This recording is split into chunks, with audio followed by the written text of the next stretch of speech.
barbershop conversation, guys. Feel free, hit the subscribe button, click the link below. The award-winning film, my award-winning film, Nine Wives. Thank you in advance. Click the link.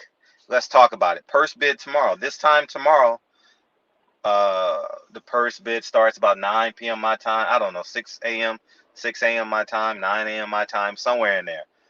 But I wanted to make it, um, no matter who wins the purse bid, Bob Arum wins the purse bid.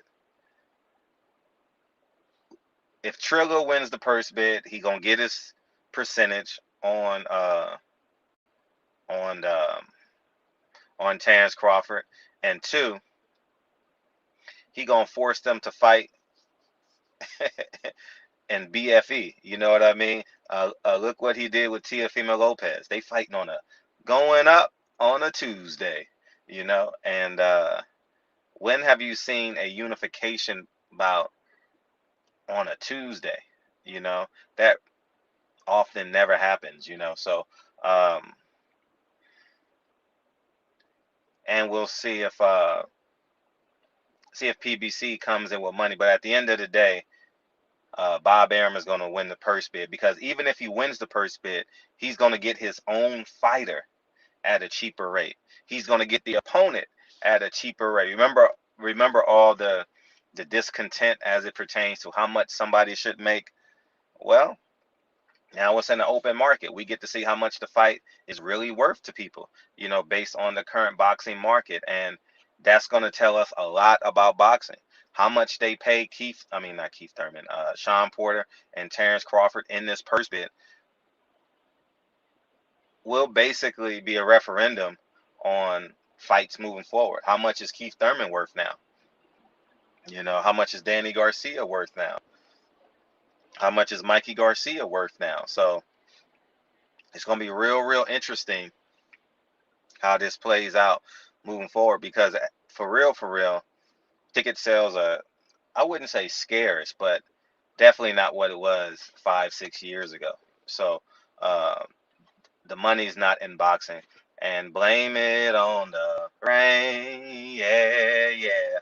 AKA the promoters, AKA the managers, AKA the fighters, for not fighting the best, passing up, passing up legacy fights and career defining fights for a paycheck. And I get the paycheck part, but you got to have that balance. You got to have that duality. It was like me turning down an absorbent amount of money, but I would have been empty inside. Now I get to live with purpose. I get to live with passion every day. I get to live as a parent every day, a involved parent every day of my life for the rest of my life. So understand the balance. But I'm real interested in this purse bid. I'm going to keep on saying that I'm not buying this pay-per-view. It's going to fail miserably. If Manny Pacquiao did 250,000, Terrence doesn't talk, Sean Porter has an awkward personality, it's not going to do too well. But it's going to, they need the winner of Wilder Fury and Joshua. They need to fight. We got to get excited about boxing. We got to get excited, man. And and there's a lot of lukewarm fights that could happen too. Um, 135 has to fight. Tank Davis, you got to fight. Teofimo, you got to get the rematch with Loma, because that's what Bob Arum wants. So, um, Devin Haney, and Tank, y'all got to fight. Find a way. Gary Russell, Leo Santa Cruz. I'm not sure if that's done. I don't know. Um, Cas Castellano, Jamal Charlo, you got to fight.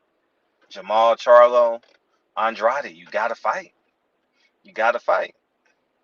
And next year, 2022, whoo, it's gonna be a rough year for boxing. It may be, not matter of fact, it's gonna be a rough year for PBC.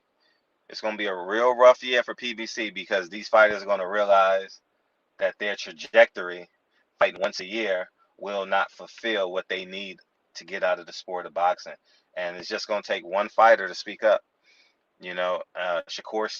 Shakur Stevenson is getting some cojones now. If he beats Jamel Herring, he gonna be he might be the spark because he's young enough and good enough and carefree enough to inspire all these older, comfortable fighters to start speaking up about the scheduling and only fighting once a year and not fighting the best and having these fighters run. He called out Top Rank for not having Oscar Valdez fight him. You know what I mean? No one on PBC does that. They just say talk to Al. Shout out to Shakur Stevenson for putting Bob Arum in a hot seat. You know, I think it's just incredibly, incredibly important. Um, I don't know who does it for um, what's that, Eddie Hearn, but shout out to Shakur Stevenson. I read that.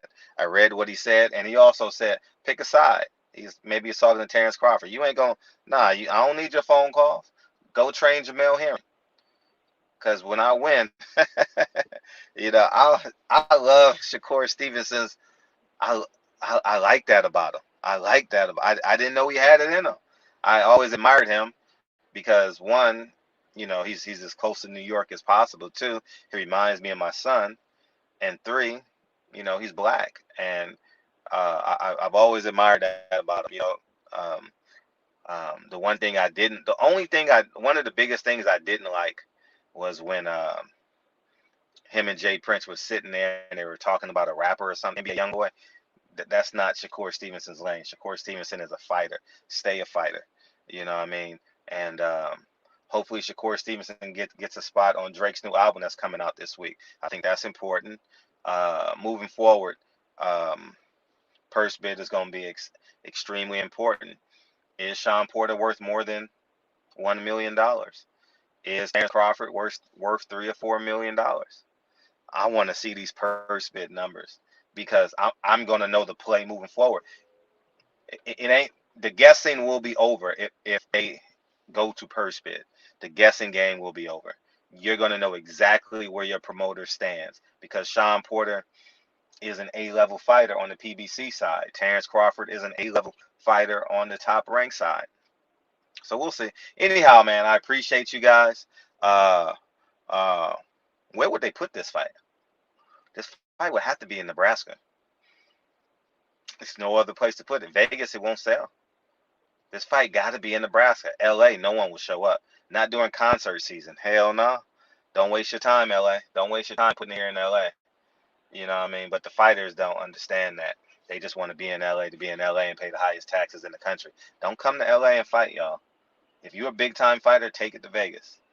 I know you want to fight in LA and the glitz and the glamour, but this 9.75, nah, don't fuck with it. Um, anyhow, especially right now where the pay-per-views are low, the ticket sales are low, there's no reason to come to LA. You might as well fight in your hometown. You might as well go to Vegas, go to Florida. I don't know what Georgia taxes is. I got to do my homework on that. But anyhow, barbershop conversations. I appreciate you. Tomorrow this time, WBO Facebook page, we will have answers. And I'm elated and I'm excited because now all cards are up and now fans can really see what I be talking about on my channel because I rarely fail.